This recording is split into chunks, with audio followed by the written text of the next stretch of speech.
In today's video, I'm going to teach you how to forward emails into an Asana project. By the end, you'll know exactly where to click in Asana to get your project's unique email address and how to use it, so messages turn into organized tasks automatically. First, open the Asana login page. On the sign-in screen, choose Continue with Google. This is the fastest way if your Asana account is tied to your Google Workspace. Select your Google account when prompted and complete the sign-in. If you use another login method, that's fine too. The goal is simply to get into your Asana workspace. Once you're in, make sure the sidebar is visible.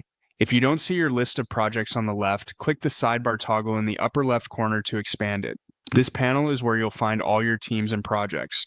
Next, click the specific project where you want emails to land. With the project open, look at the top of the screen for the small drop-down arrow next to the project name. Click that drop-down to open the Project Actions menu. In that menu, find Import, then choose Email.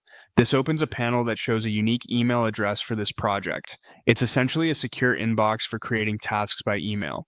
Click the highlighted address to copy it. That's the key piece you came here for. Treat this address like a tool you can reuse. Paste it into your email clients to field whenever you want an email to become a task in this project.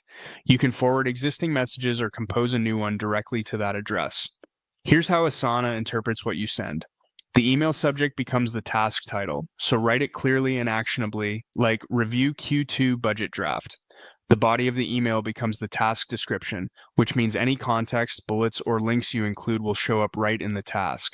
Attachments you include are added to the task as files, making it easy to keep everything in one place. A few quick tips to make this smoother. Save the project's email address to your contacts so you can access it quickly later.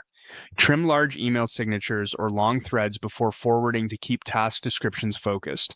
Make sure you're sending from the same email address that's associated with your Asana account, otherwise Asana might not accept the message. And share this project email address carefully. Anyone who has it can create tasks in that project. That's it. You've logged in, opened your project, found the import by email option, copied the unique address, and learned how to use it with confidence. Now you can turn scattered emails into trackable tasks with just a forward.